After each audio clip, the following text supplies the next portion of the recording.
Hello student, आज हम लोग इकोनॉमिक्स का चैप्टर 8 रूरल डेवलपमेंट की इशू के बारे में पढ़ेंगे। चैप्टर 8 का रूरल डेवलपमेंट का क्या मतलब होता है? Rural development is a multi dimensional activity in which plan efforts are made for overall development of people residing in rural areas. तो रूरल डेवलपमेंट का मतलब होता है मल्टी डायमेंशन है, मतलब ये हर एरियाज के बारे में बात करता है, हर सेक्टर के बारे में बात करता है, चाहे वो हेल्थ से रिलेटेड हो, चाहे वो प्रोडक्टिविटी से रिलेटेड हो, चाहे वो इनकम से रिलेटेड हो, चाहे वो एजुकेशन से रिलेटेड हो, हर सेक्टर के लिए ये बात करता है। मीनिंग ऑफ रूरल डेवलपमेंट, तो रूरल डेवलपमेंट आपका एंड इट्स की issues. Rural development signifies such a process in which attempts are made to improve the living standard of rural people।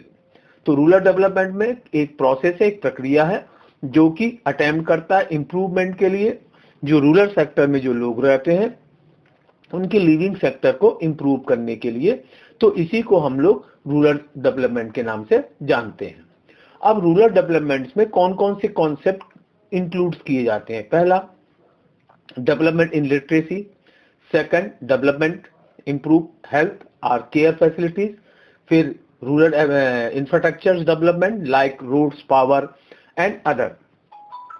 Implication of land reforms, और land को reforms करने के लिए आपके जो डिसाइड किए जाते हैं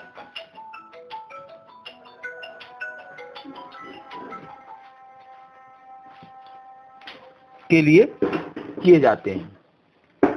इसके बाद इम्प्लीमेंटेशन ऑफ लैंड रिफॉर्म्स, और लैंड की रिफॉर्म्स के लिए उसकी प्रोडक्टिविटी इंप्रूव करने के लिए development of cottage and small scale industries. और रूरल सेक्टर में डेवलपमेंट के लिए कॉटेज यानी लघु और कुटीर उद्योग और इंडस्ट्रीज के लिए यूटिलाइजेशन और वहाँ के नेचुरल रिसोर्सेज के लिए। तो ये सारा जो चीजें होते हैं, कॉन्सेप्ट होता है, हम लोग रूरल डेवलपमेंट के लिए ये सब कॉन्सेप्ट को अपने दिमाग में रखते हैं। Action plan for rural development basic objective. पहला, इंक्रीज फार्मर्स इनकम, जो हमारे ऑब्जेक्ट होते हैं जिसके बेस पे हम क्या कर सकते हैं, रूरल डेवलपमेंट का काम कर सकते हैं। तीसरा, क्या कहते हैं, कॉमर्शियलाइजेशन ऑफ एग्रीकल्चर सेक्टर, और एग्रीकल्चर सेक्टर में जो भी फार्मर्स काम करते हैं उसको कॉमर्शलाइज करना, यानी उनके प्रोडक्ट को बाजार में अच्छे दामों पे बेचना। Generate income and employment opportunities, तो जो वहाँ के लोग हैं उनके लिए क्या करना, इनकम जनरेट करना और साथ में एम्प्लॉयमेंट। इंश्योर ह्यूमन डेवलपमेंट, और जो वहाँ के लोग रहते हैं, ह्यूमन डेवलपमेंट का मतलब होता है उनके हेल्थ फैसिलिटी प्रोवाइड करना। इंश्योर रूरल इंफ्रास्ट्रक्चर डेवलपमेंट, जैसे रोड, पावर, तो इन सब चीजों को हम लोग रखते हैं अपने रूरल डेवलपमेंट के प्लान में।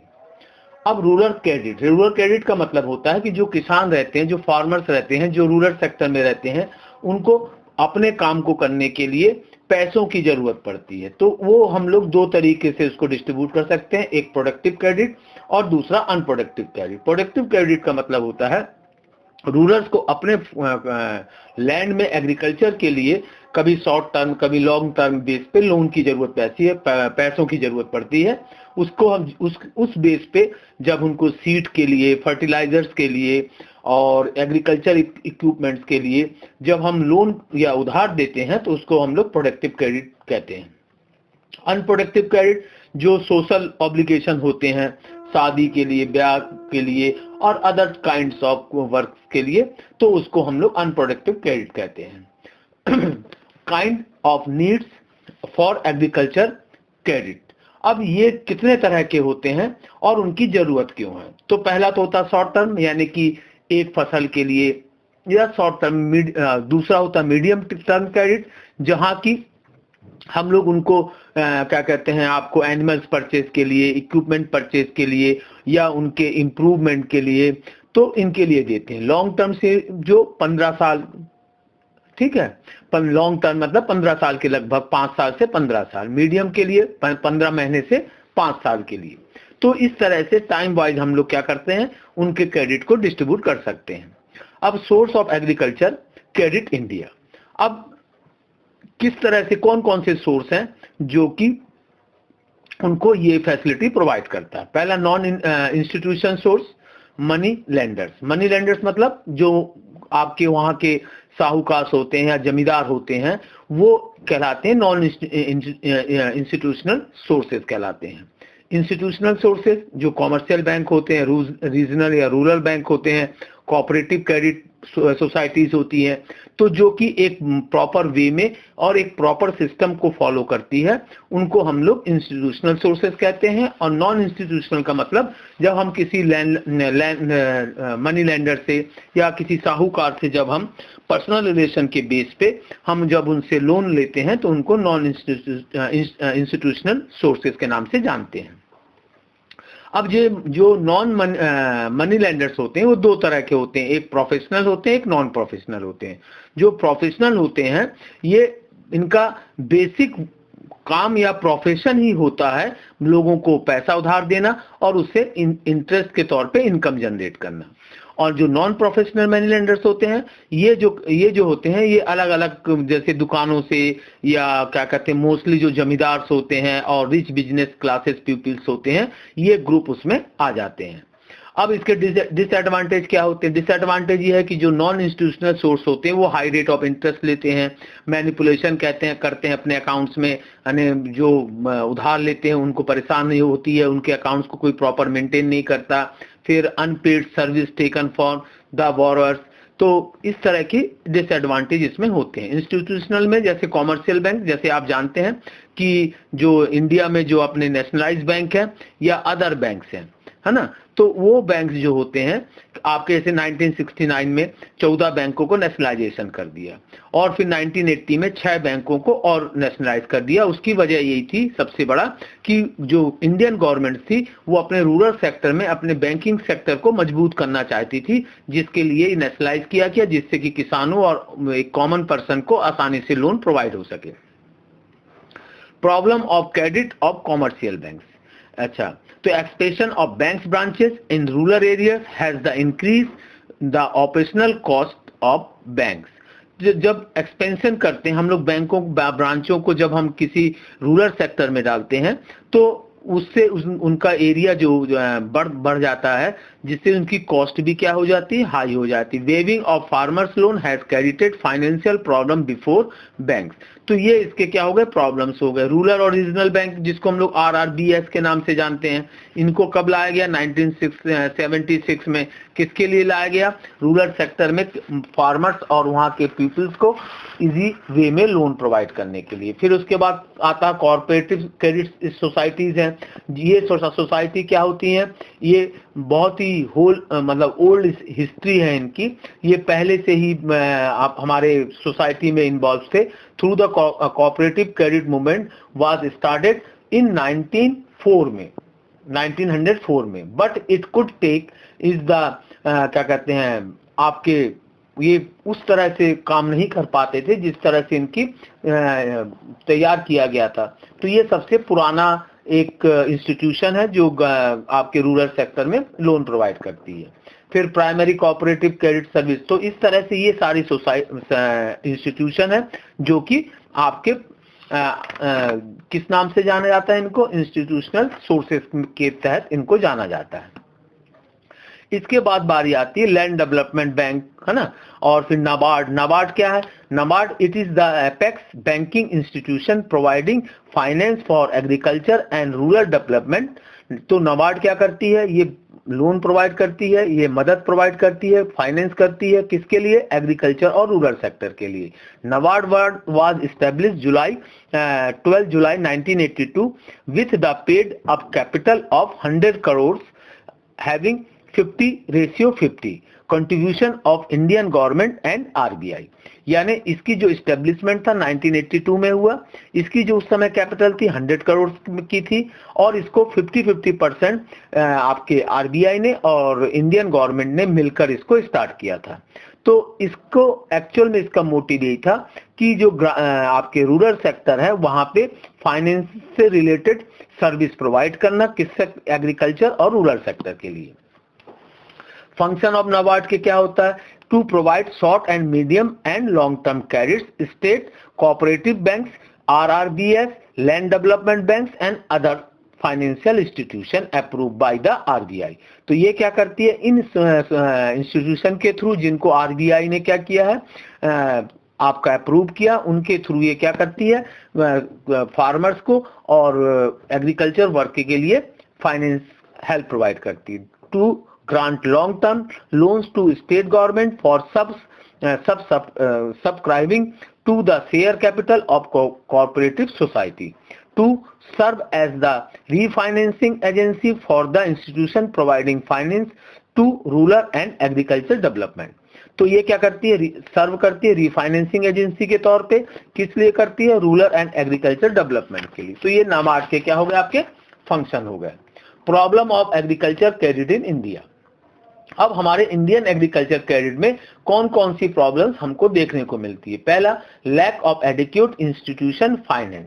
तो एडिक्यूट इंस्टीट्यूशन फाइनेंस आर, ठीक है, indicate to meet the requirement of agriculture credit. Farmers still depends on money lenders in rural areas for their credit needs. इसके मतलब ये कमी है हमारे बीच में और फार्मर के बीच में, जिसके वजह से अभी भी जो फार्मर्स है वह जो लोकल मनी लेंडर्स हैं उन्हीं से वो क्या करते हैं, लोन वगैरह लेते रहते हैं। लैक ऑफ कोऑर्डिनेशन यानी तालमेल की कमी है।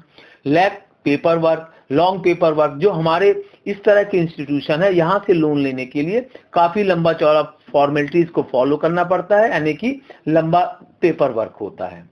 अनइक्वल डिस्ट्रीब्यूशन, अब इसमें जो लोन वगैरह प्रोवाइड किए जाते हैं, फाइनेंशियल सपोर्ट प्रमोट किया जाता है, तो इस तरह में क्या होता है कि जो रिच फार्मर है उनको अधिक लोन्स मिल जाते हैं और जो पुअर फार्मर्स हैं उनको उस तरह से मदद नहीं मिलती, यानी अनइक्वल डिस्ट्रीब्यूशन होता है।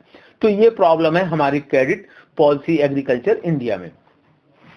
मेजर ऑफ, इसके बाद है major of improving rural credit system. अब इसको नाप कर हम कैसे देख सकते हैं, expansion of institutional credit to save farmer from the exploitation for the money lenders. Institutional credit facilities should be extended to the remote areas of Indian village.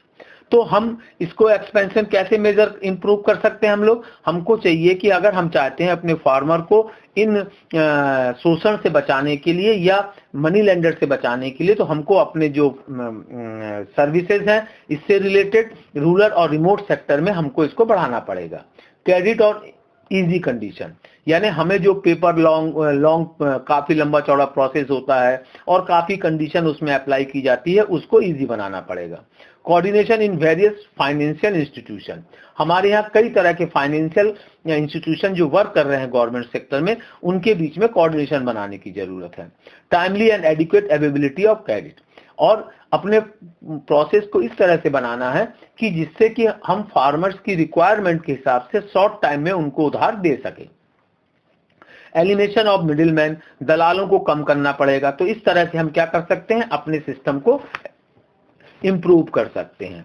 अब agriculture marketing, meaning of agriculture marketing. Agriculture marketing means all those activities by which agriculture production reach the consumer from the farmer field.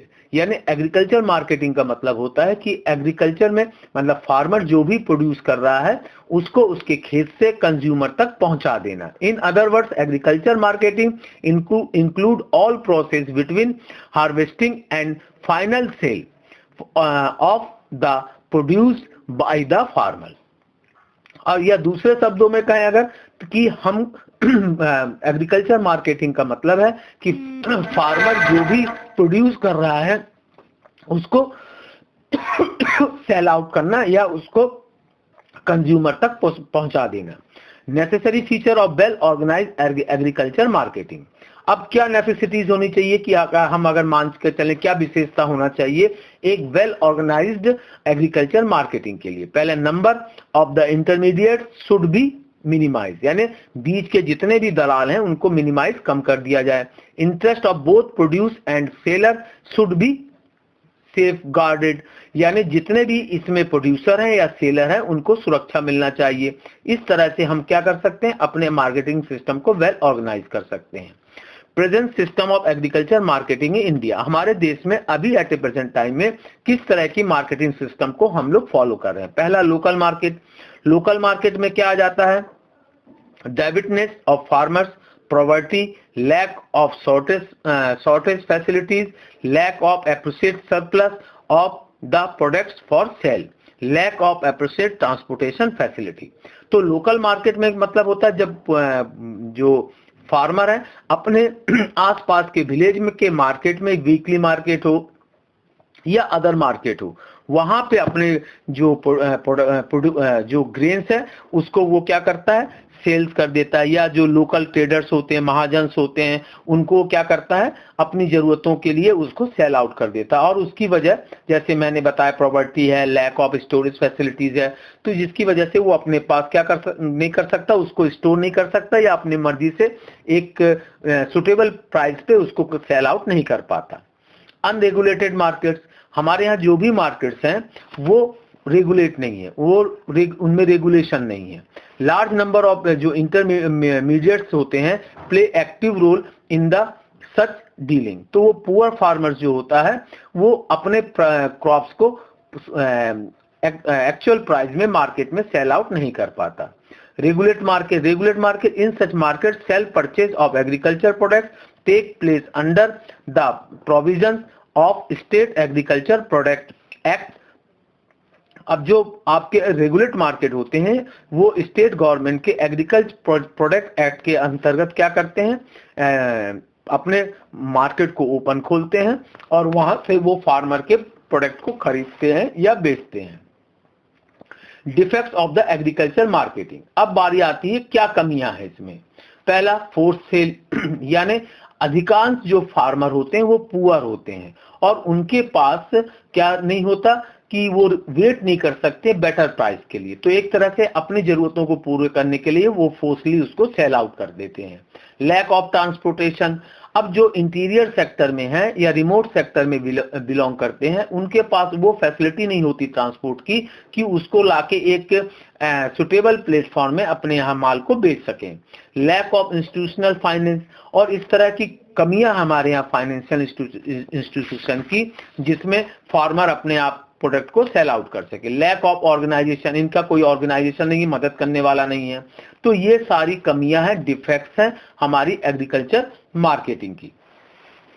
Government measure to improve agriculture marketing system, अब government क्या कर रही है इसको करने के लिए। पहला establishment of the regulate market, तो गवर्नमेंट क्या कर रही है, रेगुलेट मार्केट को एस्टेब्लिश कर रही है। जैसे आपके किसान मंडी है और सोसाइटी है आपकी गांव की, तो इस तरह से वो क्या कर रही है, मार्केट एस्टेब्लिश कर रही है जिससे कि उनको अधिक से अधिक मार्जिन पे फार्मर जो है अपने क्रॉप्स को सेल आउट कर सके। Storage facilities, government warehouse establish कर रही है जिससे कि फार्मर जो है अपने मटेरियल को, क्रॉप्स को वहां पे स्टोर कर सके और सही टाइम पे उसको सेल आउट कर सके।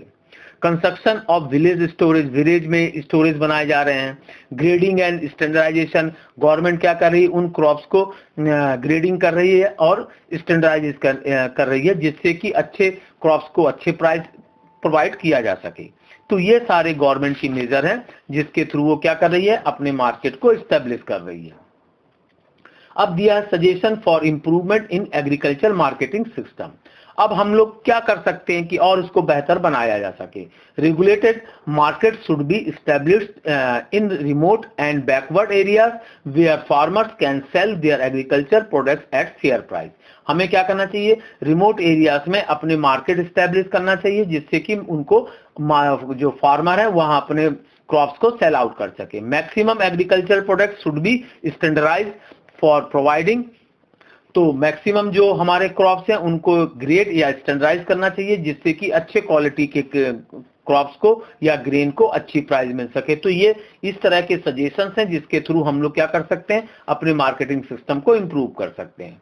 फिर इसके बाद आता है कोऑपरेटिव मार्केट इंडिया, इसका मतलब क्या होता है, इसका मतलब है कि when producer instead of selling their products individually sell by forming cooperative marketing society is called cooperative marketing, यानी जहां पे सेलर जो होता है अपने प्रोडक्ट्स को इंडिविजुअली बेच सकता है, किसमें, अपने कोऑपरेटिव मार्केटिंग सोसाइटीज को। इसको हम लोग क्या कहते हैं, कोऑपरेटिव मार्केटिंग इन इंडिया के नाम से जानते हैं। अब इसके कैरेक्टराइज क्या होती है, ये वॉलंटरी कॉन्स्टिट्यूशन ऑर्गेनाइजेशन होती है जो कि प्रोडक्ट्स को परचेज और सेल आउट करती है। Establish for earning better profit के लिए करती है। इट्स लाइक कॉमर्शियल इंस्टीट्यूट, और किस तरह से काम करती है, जिस तरह से एक फाइनेंशियल इंस्टीट्यूशन अपना काम करती है। अब इसके बाद आता है आपका एग्रीकल्चर डाइवर्सिफिकेशन। एग्रीकल्चर डाइवर्सिफिकेशन का मतलब क्या होता है, in context of rural development, diversification in agriculture has emerged as a challenge. Agriculture diversification content two accepts, पहला diversification of crops production, दूसरा diversification of productive activity. तो diversification of crops production means production is deserve variety of crops rather than one specialized crop. It implies a shift from monocropping system to multi cropping system. Diversification का मतलब होता है विविधता। तो यहाँ हम लोग ये कोशिश कर रहे हैं कि किसान सिर्फ एक क्रॉप में ना बिजी रहे, वो मल्टी टाइप्स ऑफ क्रॉप्स को प्रोड्यूस करे और जिससे उसको अधिक से अधिक प्रॉफिट हो। Diversification of productive activity means shift from crop farming to other productive activity with the aim to raise income, यानी प्रोडक्टिविटी को शिफ्ट करना है। Activity means shift from crop farming, यानी कि एक क्रॉप से दूसरे क्रॉप में, जिससे कि उसकी इनकम बढ़ सके। तो इसको हम लोग डाइवर्सिफिकेशन ऑफ प्रोडक्टिव एक्टिविटी के नाम से जानते हैं। Requirements of the diversification of in agriculture का, in Indian concept agriculture diversification has the great significance because first it reduce the risk from agriculture sector being dependent on monsoon agriculture contain more risks, यानी इसका सबसे बड़ा काम है कि agriculture के risk को कम करना, क्योंकि हमारे यहाँ जो मैक्सिमम जो फार्मर्स होते हैं मानसून पे डिपेंड होते हैं। तो मानसून के आधार पर हम अपने क्रॉप्स को बदल सके जिससे कि उसकी प्रोडक्टिविटी मैक्सिमाइज हो और उसका रिस्क कम हो जाए। It promotes production of commercial crops side by side with food crops which ensure more income to farmers. और इसके साथ में क्या करना, कॉमर्शियल क्रॉप्स को, यानी जैसे ग्रेन्स को ना करके कोई जड़ी बूटी या फूल या किसी तरह के अदर क्रॉप को पैदा करना जिससे कि उनकी इनकम को बेहतर किया जा सके। इसके बाद आपके पास आता है agriculture diversification in India. India में इसके लिए क्या हो रहा है, promoting of other activity related to agriculture. पहला एनिमल हस्बेंड्री एंड डेयरिंग। तो इंडियन गवर्नमेंट क्या कर रही है, फार्मर्स को क्रॉप्स प्रोड्यूस करने के साथ डेयरी के लिए भी क्या कहते हैं प्रोत्साहित कर रही है या उनकी मदद कर रही है। पोल्ट्री फार्म कर रही है, फिशर्स कर रही है। फिर तो इस तरह से गवर्नमेंट क्या कर रही है, ऑयल सीड्स के प्रोडक्शन के लिए, फिर क्या कहते हैं दूसरे हॉर्टिकल्चर के लिए। तो गवर्नमेंट क्या कर रही है, फार्मर्स को सेकंड इनकम जनरेट करने के लिए इस तरह से आपको आपके एग्रीकल्चर को दूसरे सेक्टर में भी डाइवर्ट कर रही है, जिससे कि जो फार्मर्स हैं अपने क्रॉप्स को आसानी से बेच सके और अपनी इनकम को मैक्सिमाइज कर सके। Suggestion for making agriculture diversification more profitable. अब उसके लिए हम लोग और क्या कर सकते हैं, क्या हम लोग एडवाइस कर सकते हैं, adoption two of improved technology for increasing production, यानी हम अपने टेक्नोलॉजी को और इम्प्रूव करें जिससे कि प्रोडक्शन को इंक्रीज कर सकें। Creation of food processing facility, और फूड प्रोसेसिंग फैसिलिटी क्रिएट करना कि फार्मर के जो क्रॉप्स है खेत के पास ही उसको हम लोग प्रोसेस में डाल के फिनिश गुड्स में कन्वर्ट कर सकें। उसके बाद ऑर्गेनिक फार्मिंग, तो अल्टरनेटिव फार्म। ऑर्गेनिक फार्मिंग का मतलब होता है organic farming is a system of cultivation which is based on animal manners crops reduce of firm organic, यानी जो हमारे गांव में ही जो एनिमल वेस्टेज हैं या दूसरे वेस्टेज हैं उसके थ्रू ही हम क्या कहते हैं आपके खाद वगैरह की जगह उनको इस्तेमाल करें, जमीन की सॉइल को बढ़ाएं, जिसके थ्रू हम अपने प्रोडक्शन को क्या कर सकते हैं, इंक्रीज कर सकते हैं। तो ये आपका था रूरल डेवलपमेंट की इशू, जो हमारे रूरल डेवलपमेंट या फार्मर के डेवलपमेंट में जो प्रॉब्लम थी और उसको दूर करने के तरीके। Thank you.